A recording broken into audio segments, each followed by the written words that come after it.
then people want to take من الحكومة. People want to loot. عاوزين يشيلوا من الحكومة. حكومة اللي عنده شعب ما عنده حاجات، شعب فقيرة. حكومة ما ممكن يكون عنده حاجات. Because where else will it get things from? It is from production من إنتاج. That الحكومة بلغة resources. Because حكومة in and of itself has nothing. A people that is poor has a poor government. A people that is weak has a weak government. These are natural facts. We must produce things, otherwise we will have no future. والمواطنين ياو ودي أكل الجيش برضو الما في شكله يزرع. ونحن نقول لك واجد يا أخي جنجارة بتاعك بقى وسكان. أمشي food now. We are going to do this. The only way we can have something is to be strong, and from that strength, من الpower ده, from that power, we will create إمكانيات بتاعنا. ما في حاجة بقى من سما. When we liberate the country tomorrow, we go to work. لازم نشتغل عشان نلقى حاجات. Nothing is going to come free, and we are going to dismiss these relief people. Because قابل كرب بلد بتاعنا. بيعمل ناس كسلاني. قال حاجة relief بيجي. وكان relief ما جاي يا جماعة ناكل شنو؟ Sounds of the Week on iRadio, your eye on South Sudan. Live from Juba, on air and online. This is iRadio News. Hello, good afternoon. This is iRadio News. First, here are the headlines. President Salva Kiir has described as intact the country's state of law and order following first briefing since returning from a visit to the United Arab Emirates last week. A group of pupils and students in Juba have shared mixed feelings about South Sudan's progress since gaining independence in 2011, with many expressing frustrations over persistent insecurity, a failing education system, drug abuse, and deepening tribal divisions. And the government of Arab State has condemned the recent incident in Turale Payam, Twitch County, where a church was set ablaze and worshippers were assaulted over the weekend. These stories and more coming to you in this news bulletin with me, Baria Johnson, and now the news in detail.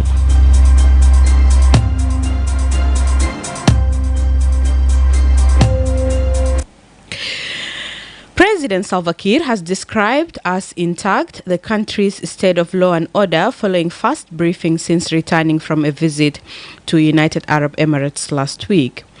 Kiir had traveled to the Gulf nation for a diplomatic visit that lasted about 10 days before returning to the country on Wednesday last week. According to a statement issued on Monday, Kiir received a detailed report from Vice President Benjamin Bolmel about the country's economic and security situation. The statement published on the official Facebook page of the Office of the President further stated that the country's security has remained stable, with only isolated incidents currently being addressed. President Kiir, in the same statement, called on all citizens to embrace each other and work towards peace and national cohesion. The statement reads, and I quote, "During the meeting, President Kiir reiterated his call for national unity and reconciliation. He urged the citizens to embrace one another and work collectively towards the vision of a peaceful and cohesive nation. The government reports that the security situation across the country remains stable despite minor isolated incidents, which are being addressed swiftly. Overall, law and order are intact throughout South Sudan." End quote. During President Kiir's departure to UAE, his office said the trip was aimed at deepening cooperation and consolidating support for post-conflict reconstruction of South Sudan following the 2013 and 16 civil wars. David Amor Majur, the spokesperson of the president, said President Kiir was going to meet top Emirati business leaders and government authorities to seek their investments in the country's sectors. A group of pupils and students in Juba have shared mixed feelings about South Sudan's progress since gaining independence in 2011, with many expressing frustrations over persistent insecurity, a failing education system, drug abuse, and deepening tribal divisions. Madrama James files this report. Edward Tongo, A 13-year-old pupil questioned the value of the country's hard-won independence, saying it has yet to deliver on its promises. Now we have independence as South Sudan, but now how are we controlling ourselves as we have already gained our independence? How are we helping ourselves? Because before our ancestors who died during the war, or we can say our matters, because they are really our matters. Now, before they went to the bush to start fighting for their independence or to work for their independence, for ours, because now it's ours, they had things in their mind that, the northern part of Sudan, because that time we were all Sudan now, they are saying that the northern part of Sudan, they are getting quality education, all these things. Now, even us in the south, we need to make sure that also our children will be gaining quality education, because now for us as we are young, we didn't get that. Now, let's let our children get it, and also let them get quality food. So now they are working for it. 15-year-old student Baria Sharon echoed Edward's sentiment, saying life has deteriorated since independence.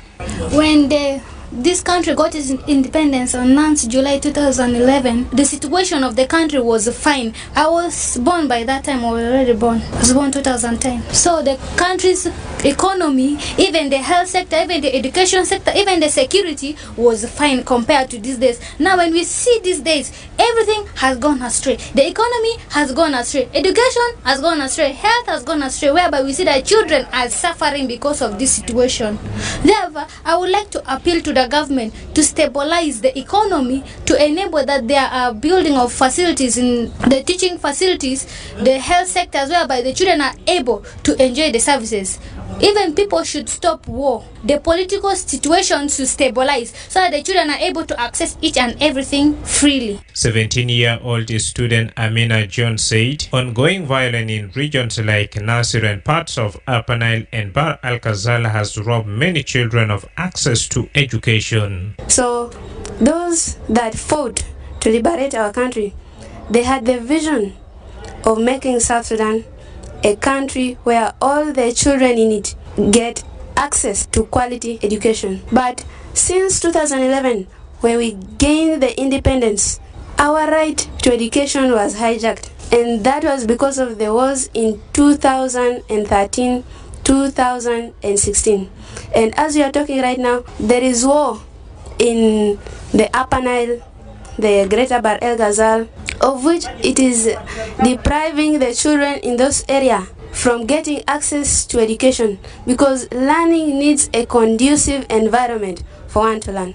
And the children there, I am quite sure that they are traumatized, because in the process of war, children get to lose their loved ones, they get to lose their guardians, those that support them in terms of education. So when they lose those people, they get to become traumatized. And for a child to learn, he or she must be free of stress, free of things like trauma. Other students raise a similar concern, calling for an end to tribalism, which they say fuel insecurity and violence. Azania Siron, a 15-year-old student, urged the government to promote unity and stop violence rooted in ethnic divisions. Well, since we got our independence in 9th July, I don't see anything changing in this country, because we are having a lot of insecurity in our country.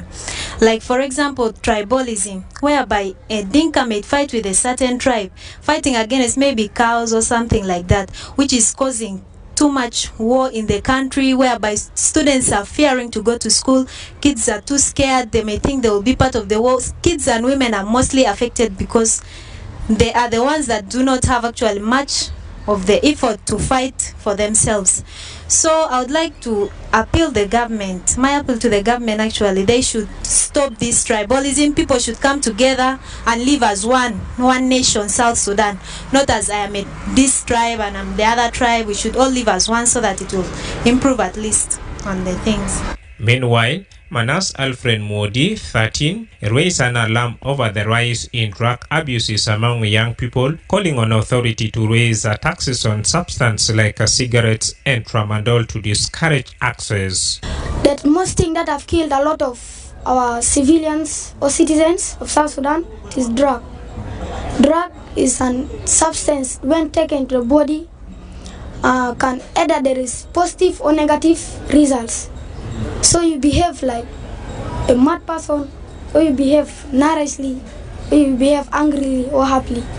So My appeal to the government or to NGOs or to non-governmental or international government, there have not to be introduction of drug. Drug have to be stopped by any means. If drug is stopped, I'm sure many people will not die. And if they are put it in high like amount, like it's one cigarette maybe 10,000 or what, the poor will not buy, so they will avoid cigarette. Because some people who are the poor, they get like 2,000, they say I will go and buy cigarette, and that can affect your body. Despite their frustration, the student expressed hope for a better future.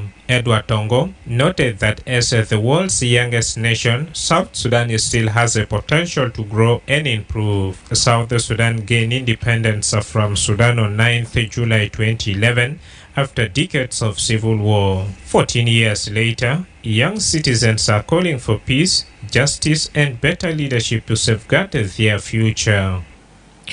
Thank you, Madrama James. This is iRadio Afternoon News. The government of Arab State has condemned the recent incident in Turale Payam, Twitch County, where a church was set ablaze and worshippers were assaulted over the weekend.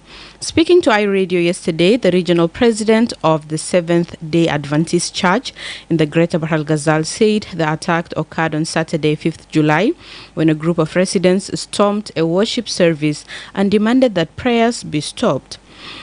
Gabi added that when the congregants refused to comply, the situation escalated into violence. Well, speaking to iRadio this morning, Warab Information Minister Mamer Both says the state government condemns the incident at the SDA church. He further stated that plans are underway to establish a committee tasked with identifying and apprehending those responsible for the incident.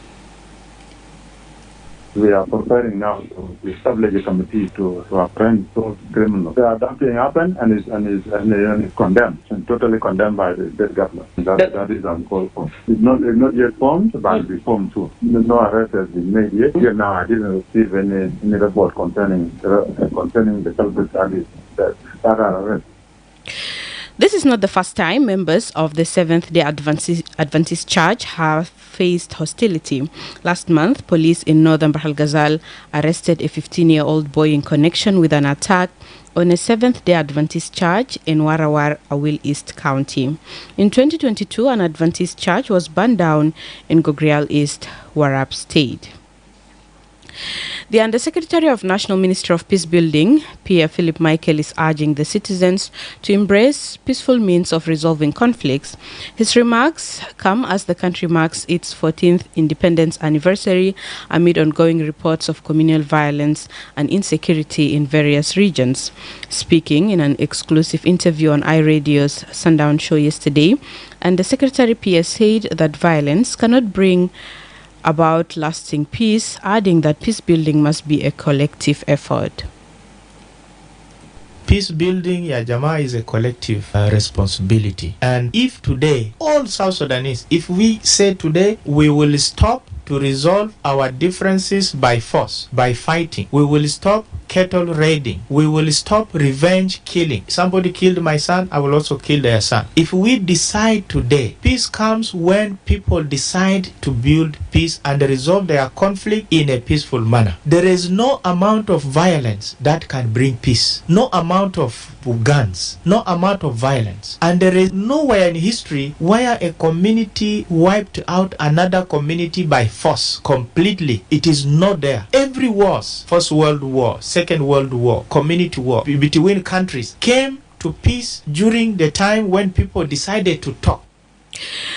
And the Secretary Pierre also condemned the culture of revenge and called for greater social cohesion as a foundation for lasting peace. There is nothing we shall get from violence, an eye for an eye, revenge and revenge. It will not bring the peace we need. And building peace is a collective responsibility. You must do your part so that I do my part. I must advise my children for social cohesion. You must advise your children for social cohesion. This is how we build a peaceful country. If we do this, South Sudan will be peaceful, economy will boost, agriculture will progress, we will move everywhere, day and night, and the South Sudan that we are dreaming of will be realized. According to Peace Rep, a research institute institution focused on conflict and post-conflict societies, persistent tensions, and under-resolved grievances among South Sudanese citizens continue to pose a long-term threat to national stability. The Commissioner of Yei River County in Central Equatoria State says the health sector is facing a significant challenge due to shortage of qualified medical personnel. According to Commissioner Emmanuel Taban, while the existing health workers are doing their best to provide essential services, their efforts are insufficient to meet the needs of the community. He explained that many staff members who had been running certain health programs withdrew because they were not government employees but were recruited through partners organization. The health sector, as usual, as I used to say, as you used to share, it remains. In fact, yes, the health personnel, they are doing their best to make sure that they are delivering services, but it is really not sufficient, particularly the outside health facilities where we don't have a professional medical personnel who can run. Most of these outside facilities are now catered by at least community health workers and so on. Because the issue of reducing them being absorbed into the new health program supported by some of our partners, and then the staff who have been running these facilities, they withdraw simply because most of them were not a government staff. They were just recruited through the support from the partners, and they withdrew. And finally, a 19-year-old South Sudanese student among over 800 candidates across South Sudan sitting the Sudan Certificate of Secondary Education exams this year has drawn attention as the only student to take the family science paper. In a rare scene on Sunday, 6th July, Bulis Yuang of Al-Ahlam schools sat alone in Juba under the watchful supervision of 36 monitors, 12 supervisors, and a senior official from the Sudanese Ministry of Education. Representatives from the Sudanese Embassy and various security agencies were also present to oversee the exam center. Reacting to this unusual exam event, the school's headmaster, Yasir Abdul Rahman Muhammad Abdullah, said the site caught his attention. ما لفت انتباهي في هذا العام أو في هذه الامتحانات هو الطالب بوليس، والذي جلس لمادة العلوم الأسرية لوحده في المركز، أو بالأحرى في المركز العام بمدينة جوبا. يمكن طالب واحد زي ما بقول بالدارجة كده جاب الشرطة وجاب الكنترول وجاب المراقبين وجاب العمال والمشرفين إلى جانب رئيس المركز. فوالله له التحية والتقدير والتجلة، وبوليس يعتبر حقيقة لفتة بارعة في هذا العام ويستحق الإشادة والتكريم، ونحن إن شاء الله بدورنا في مدرسة الأحلام سوف يكون لنا له تكريم خاص بإذن الله تعالى وبطعم خاص ومزاج خاص. من هنا أنا دعواتي الصادقات أن ربنا يوفق هذا الطالب وينجحه إن شاء الله بدرجات كبيرة. كذلك كل الأمنيات الصادقات بالنجاح والتوفيق لأبنائي وبناتي الممتحنون هذا العام. You are listening to iRadio News, and now for the regional and international news, we are joined by my colleague Nyamod Pod.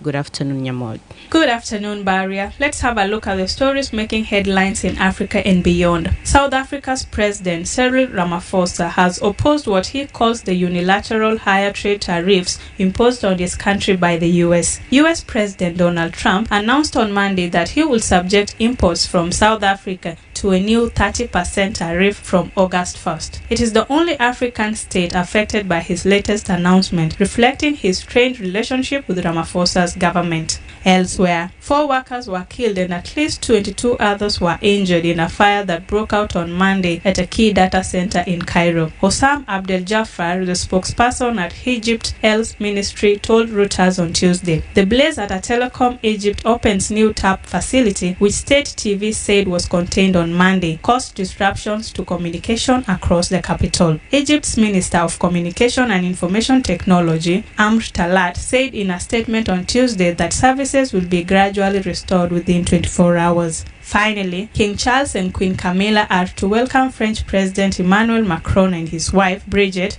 to Windsor Castle for a 3-day state visit. The Prince and Princesses of Wales will greet the couple at Rough North Holt before a state banquet later. The King is expected to say the UK and France must stand united in the face of multitude of complex threats. That's all from the stories making headlines in Africa and beyond. And back to you, Baria Johnson. Thank you, Nyamot. And now to the sports news with Lasuba Memo.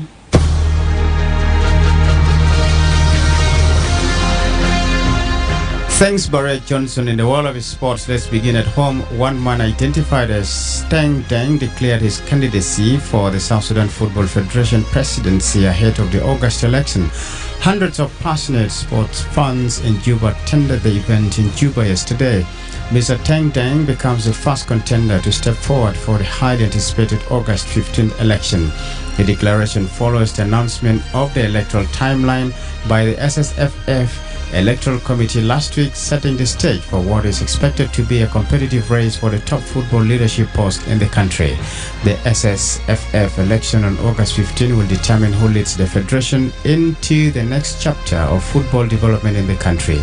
In basketball, Indiana Pacers star Tracy Halliburton will miss the 2025-2026 NBA season after having surgeries to repair a torn right Achilles tendon. The 25-year-old had sustained the injury during the first quarter of the decisive Game 7 of the NBA Championship playoff finals against the Oklahoma City Thunder last month. Halliburton fell down without any contact as he attempted to drive to the basket and was in obvious distress as he was held from the court during the game that the Pacers lost 103-91 to end their hopes of a first NBA title. Confirming the point, Quad's lengthy absence, Pacers president Kevin Pritchard said he hoped Halliburton will be back better than ever. Finally, in athletics, Kenya's Faith Kipyegon and Beatrice Chebet broke world records in a spectacular style at the Diamond League meeting in Eugene, Oregon. Kipyegon stormed to victory the women's 1500 meters with a time of 3 minutes 48 seconds and 68 microseconds, breaking her own world record by 0.36 seconds. The achievement comes just over a week after the three-time Olympic 1500 meter champion, who is 31 years old, failed in her bid to become the first woman in history to run a sub-4-minute mile.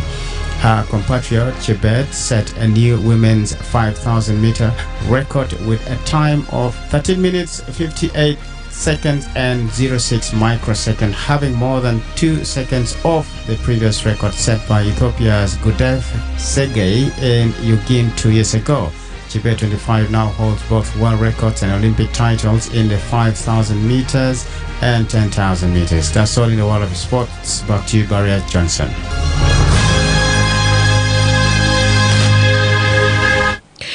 This is iRadio News, and to end this bulletin, here is a recap of the headlines.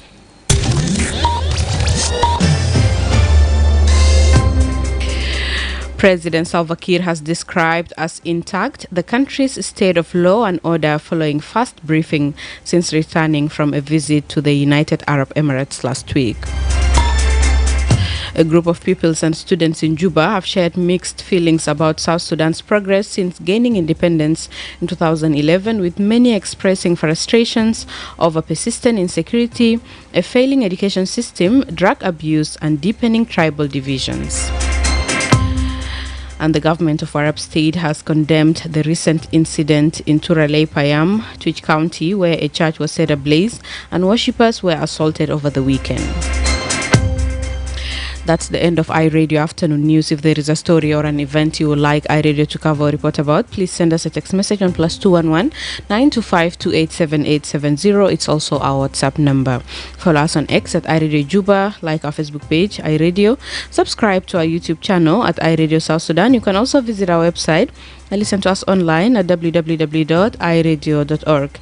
Stay tuned for the news in Arabic at 1:30. I am Baria Johnson. Thank you for listening.